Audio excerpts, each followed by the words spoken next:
I'm out with the Chugach Mountain Institute here, out enjoying the sun on this cold, windy day. Sure is beautiful. You can see the active wind loading there of several inches of super light dry powder from last night.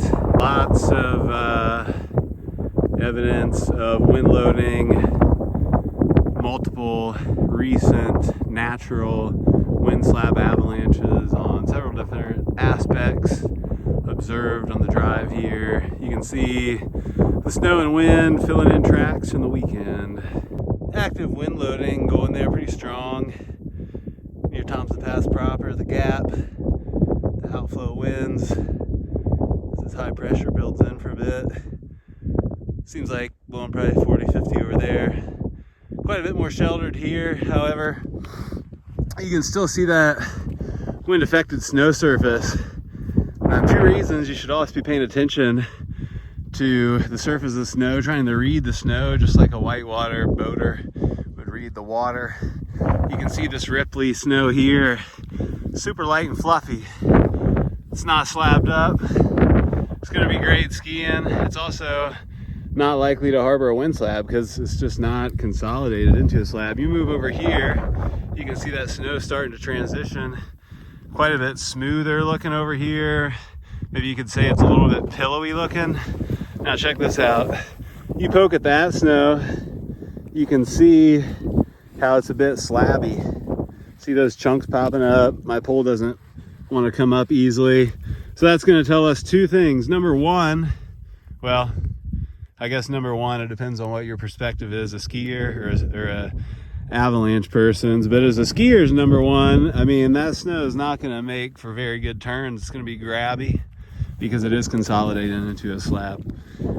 From the avalanche person's perspective, it's just that, it's consolidated into a slab. That snow right there, as opposed to that Ripley stuff right there, as I said, the Ripley stuff is not going to be slabby, or at least as slabby.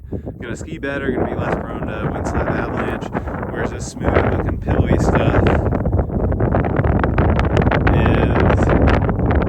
going to be worse for making turns and also worse for avalanche problems.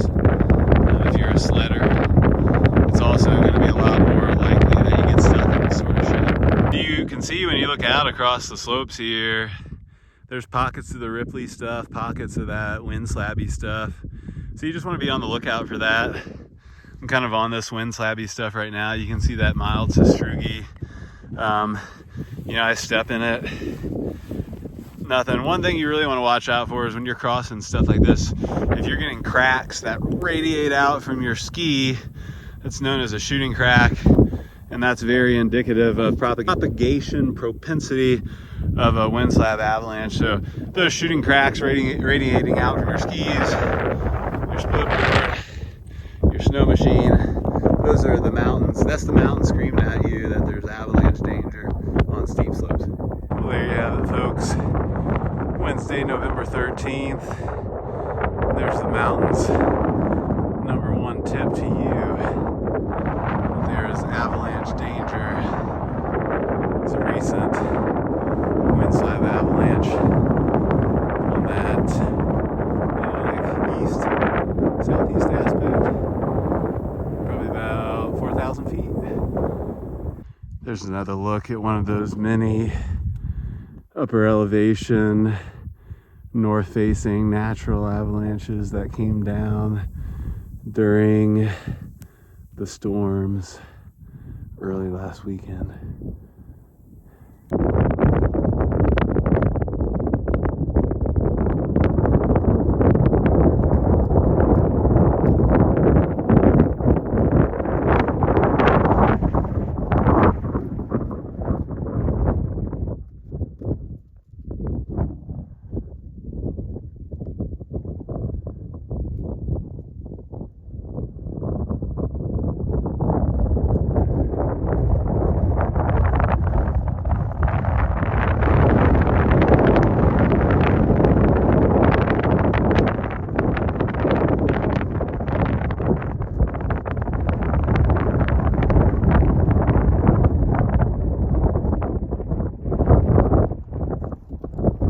Yo, it's Matt at the Chugach Mountain Institute.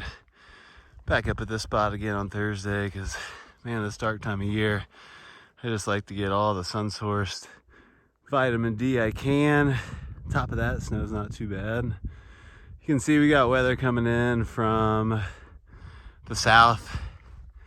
So kind of a little stint of high pressure yesterday into today. Storm coming in tonight. Snow surface is variably wind affected. Still plenty of good powder out there, but also, there's quite a few punchy spots, especially in the more wind exposed areas. One good thing, or the bright side about this wind affected surface, is it's going to be better as a soon to be old snow surface when it gets buried by the snow that's coming in tonight. Just even where it's not wind packed, it has been wind rounded to some extent, meaning it's not going to be as nasty of faceted stuff, potentially with surface hoar, as it would have been without any wind. We definitely had conditions for near surface faceting and surface hoar growth overnight, but it was also windy overnight. So, the bright side again of that wind was dismantling some of the nastiness of those facets and potential surface hoar. But this is going to be our old snow surface tomorrow. We'll have to see how the new snow bonds up with it. Of note, this last storm that we had a couple days ago was the lightest, driest snow so far this season, so very low density. Right up here, over 6,000 feet on Thursday, you can see the wind shifted to the south. You can see it pluming there. You can see the storm coming in.